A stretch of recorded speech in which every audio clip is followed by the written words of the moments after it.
नमस्कार दोस्तों, स्वागत है आपका अपने चैनल हिंदू पर टीवी पर। दोस्तों, आज हम आपको वीरवार व्रत की कथा सुनाने जा रहे हैं। वीडियो को शुरू करने से पहले वीडियो को लाइक करें और चैनल को सब्सक्राइब करें। वीरवार व्रत की पूजा विधि। बृहस्पतिवार के दिन बृहस्पति देव जी का पूजन होता है। दिन रात में एक ही समय भोजन करे, पीले वस्त्र धारण करे, पीले पुष्पों का सेवन करे। भोजन भी चने की दाल आदि का होना चाहिए। नमक नहीं खाना चाहिए। पीले रंग के फूल, चने की दाल, पीले कपड़े तथा पीले चंदन से पूजन करना चाहिए। पूजन के पश्चात कथा सुननी चाहिए।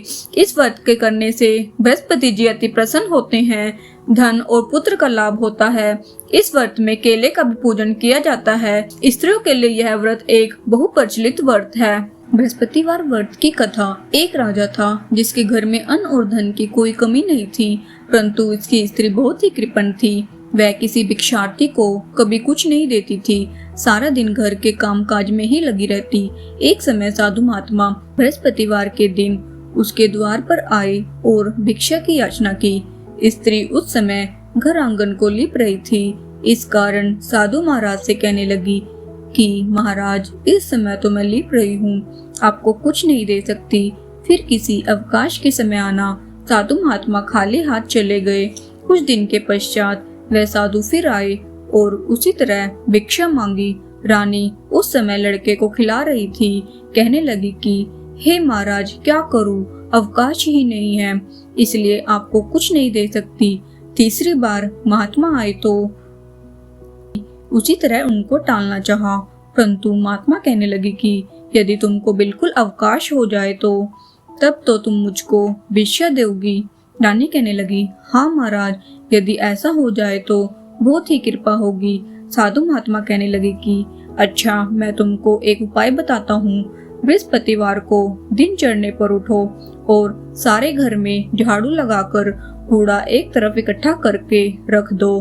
घर में चौका मत लगाओ।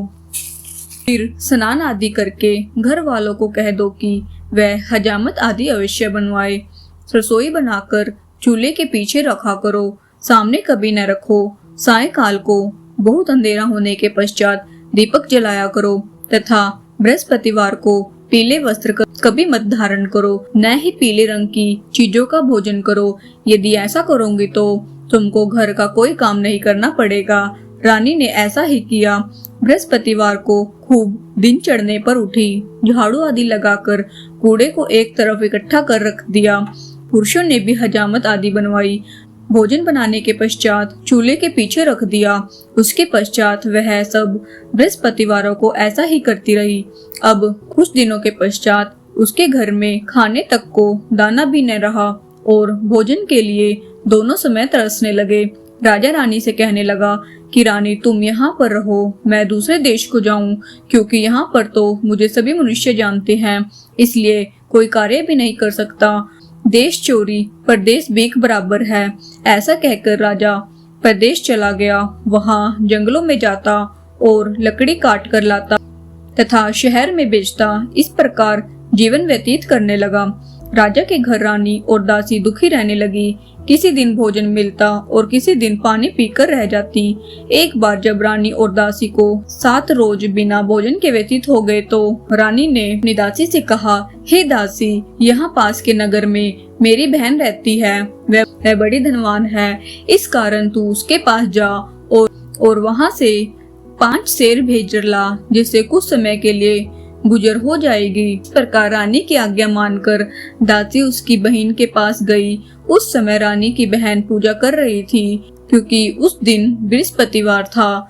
जब दासी ने रानी की बहन को देखा तो वह बोली, हे रानी, मुझे तुम्हारी बहन ने भेजा है, मेरे लिए 5 शेर भेजर दे दो। इस प्रकार दासी ने कई बार कहा, परंतु रानी ने कुछ उत्तर नहीं दिया, क्योंकि वह उस समय बृहस्पतिवार की व्रत कथा सुन रही थी। इस प्रकार जब बांदी को किसी प्रकार का उत्तर न मिला तो वह बहुत दुखी हुई और क्रोध भी आया और लौटकर अपने गांव में रानी के पास आकर बोली, हे रानी, तुम्हारी बहन तो बहुत बड़ी आदमी है, वह तो छोटे मनुष्य से बात नहीं करती। जब मैंने उससे सब कहा तो उसने किसी प्रकार का उत्तर नहीं दिया।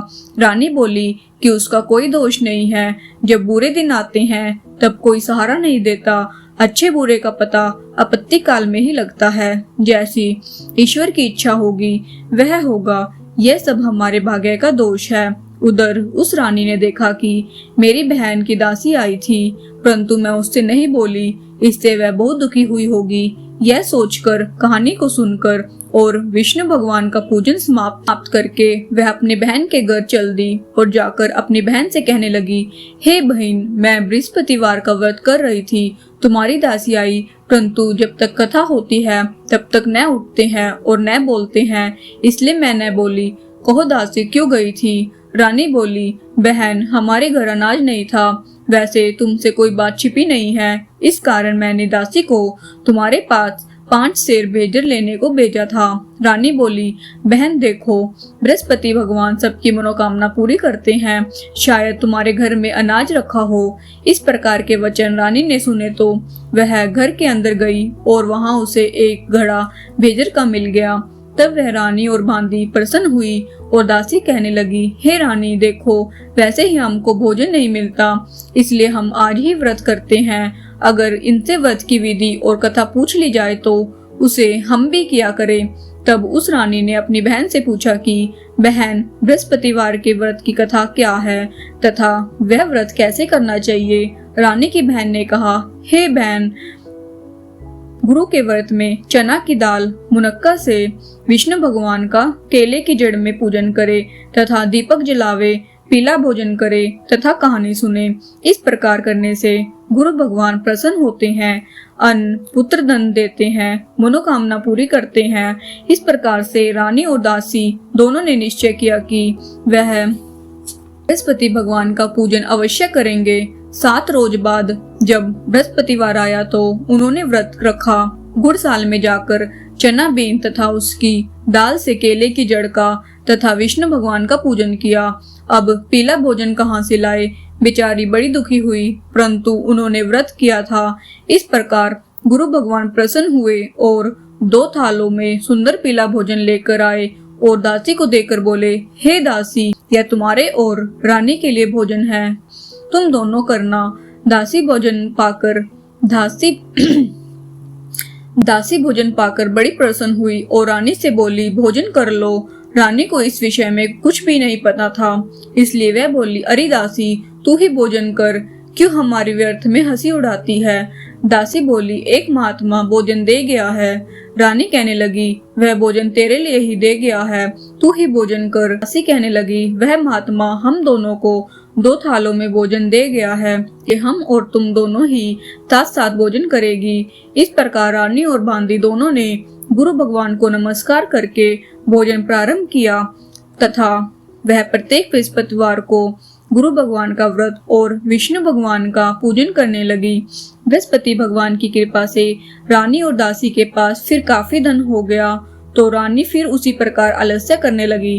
तब दासी बोली, देखो रानी, तुमने पहले इसी प्रकार आलस्य किया करती थी, तुम्हें धन रखने में कष्ट होता था, इस कारण सभी धन तेरा नष्ट हो गया। अब पुनः भगवान की कृपा से धन प्राप्त हुआ है तो फिर तुम्हें आलस्य होता है। बड़ी मुसीबतों के बाद हमने यह धन पाया है, इसलिए हमें दान पुण्य करना चाहिए तथा भूखे मनुष्य को भोजन कराओ, प्यार लगवाओ, ब्राह्मणों को दान करो, कुआं, तालाब, बावड़ी आदि का निर्माण कराओ, मंदिर पाठशाला बनवाकर दान करो, कुंवारी कन्याओं का विवाह कराओ, धन को शुभ कार्य में खर्च करो, जिससे तुम्हारा यश फैलेगा तथा स्वर्ग प्राप्त होगा। जब रानी ने इस प्रकार के कर्म करने आरंभ किए तथा उसका यश फैलने लगा, रानी और दासी विचारने लगी कि न जाने राजा किस प्रकार से होंगे, उनकी कोई खबर नहीं। गुरु भगवान से उन्होंने प्रार्थना की और भगवान ने रात्रि में राजा को सौपन में कहा, हे राजा, उठ उठ, तेरी रानी तुझे याद करती है, अपने देश को चलो। राजा प्रातःकाल उठा और विचार करने लगा कि स्त्री जाति खाने और पहनने के संगनी होती है, पर भगवान की आज्ञा मानकर वह अपने नगर के लिए चलने को तैयार हुआ। इससे पूर्व राजा प्रदेश चला गया था तो प्रतिदिन जंगल में से लकड़ी बीनकर लाने लगा था और उन्हें शहर में बेचकर अपने दुखी जीवन को कठिनाई से व्यतीत करता था। एक दिन राजा दुखी होकर पुरानी बातों को याद करके रोने लगा। तब उस जंगल में से बृहस्पति देव एक साधु का रूप धारण करके आ गए और राजा के पास आकर बोले, हे लक्कड़हारे, तुम इस जंगल में किस चिंता में बैठे हो, मुझको बताओ। यह सुनकर राजा नेत्रों में आंसू भर लाया और बोला, हे प्रभु, आप सब कुछ जानने वाले हो। इतना कह साधु को अपनी संपूर्ण कहानी बता दी। महात्मा दयालु होते हैं। वे उससे बोले, हे राजा, तुम्हारी स्त्री ने बृहस्पति देव का अपमान किया था, जिसके कारण तुम्हारी यह दशा हुई है। अब तुम किसी प्रकार की चिंता मत करो, भगवान तुम्हें पहले से अधिक धनवान करेगा। हो तुम्हारी स्त्री ने गुरुवार का व्रत आरंभ कर दिया है और तुम मेरा कहना मानकर बृहस्पतिवार का व्रत करके चने की दाल, गुड़, जल को लोटे में डालकर केले का पूजन करो। फिर कथा कहो और सुनो, भगवान तेरी सब मनोकामनाओं को पूर्ण करेंगे। साधु को प्रसन्न देख राजा बोला, हे प्रभु, मुझे लकड़ी बेचकर इतना पैसा नहीं मिलता कि जिससे भोजन करने के उपरांत कुछ बचा सकूं। मैंने रात्रि में अपनी रानी को व्याकुल देखा है। मेरे पास कुछ भी नहीं है जिससे कम से कम उसकी खबर मंगवा सकूं, और मैं कौन सी कथा कहूँ ये मुझको मालूम नहीं है। साधु ने कहा, हे राजा, तुम किसी प्रकार की चिंता मत करो। बृहस्पतिवार के दिन रोजाना की तरह लकड़ियां लेकर शहर जाओ। तुमको उस दिन रोज से दुगना धन प्राप्त होगा, जिससे तुम भली प्रकार भोजन कर लोगे। जब बृहस्पतिवार का दिन आया तो राजा जंगल से लकड़ी काटकर शहर बेचने गया। उसे उस दिन और दिनों से अधिक पैसा मिला। राजा ने चना, गुड़ आदि लाकर गुरुवार का व्रत किया। उस दिन से उसकी सभी कठिनाइयां दूर होने लगी। परंतु जब दोबारा गुरुवार का दिन आया तो वह राजा व्रत करना भूल गया। इस कारण बृहस्पति भगवान नाराज हो गए। उस दिन उस नगरी के राजा ने विशाल यज्ञ का आयोजन किया तथा शहर में यह घोषणा करा दी कि कोई भी मनुष्य अपने घर में भोजन न बनवावे, समस्त जनता मेरे यहाँ भोजन करने आवे। इस आज्ञा को जो न मानेगा उसके लिए फांसी की सजा दी जाएगी। राजा की आज्ञा अनुसार शहर के सभी लोग भोजन करने गए, लेकिन लकड़हारा कुछ देर से पहुंचा, इसलिए राजा उसको अपने साथ लिवा ले गए और ले जाकर भोजन करा रहे थे तो रानी की दृष्टि उस खूंटी पर पड़ी जिस पर उसका हार लटका रहता था। वह वहां पर दिखाई न दिया। रानी ने निश्चय किया कि मेरा हार इसने चुरा लिया है। उसी समय पुलिस बुलाकर उसे जेल खाने में डाल दिया। जब राजा जेल खाने में पड़ गया तो और भी दुखी होकर विचार करने लगा कि न जाने किस पूर्व जन्म के कर्म से मेरे लिए दुख प्राप्त हुआ, और उसी साधु को याद करने लगा जो कि जंगल में मिला था। उसी समय तत्काल बृहस्पति देव साधु के रूप में प्रकट हो गए और उसकी दशा को देखकर कहने लगे, अरे मूर्ख, तूने बृहस्पति देवता की कथा नहीं कही, इस कारण तेरे लिए दुख प्राप्त हुआ है। अब चिंता मत कर, बृहस्पतिवार के दिन जेल खाने के दरवाजे पर 4 पैसे पड़े मिलेंगे, उनसे तू बृहस्पतिवार का पूजन करना, तेरे सभी कष्ट दूर हो जाएंगे। बृहस्पतिवार के दिन उसे 4 पैसे मिले। राजा ने कथा की तो उसी रात्रि को बृहस्पति देव ने उस नगर के राजा को सौपन में कहा, हे राजा, तुमने जिस आदमी को जेल खाने में बंद कर दिया है वह निर्दोष है, उसे छोड़ देना। रानी का हार उसी खूंटी पर लटका हुआ है, अगर तू नहीं छोड़ेगा तो मैं तेरा राज्य को नष्ट कर दूंगा। इस प्रकार के रात्रि के सौपन को देखकर राजा प्रातःकाल उठा और खूंटी पर हार को देखकर लकड़हारे को बुलाकर क्षमा मांगी तथा राजा को यथा योग्य सुंदर वस्त्र भूषण देकर विदा किया। राजा जब नगर के निकट पहुंचा तो उसे बड़ा ही आश्चर्य हुआ। नगर में पहले से भी अधिक बाग, तालाब और कुएं हैं। बहुत सी धर्मशाला, मंदिर आदि बन गए हैं।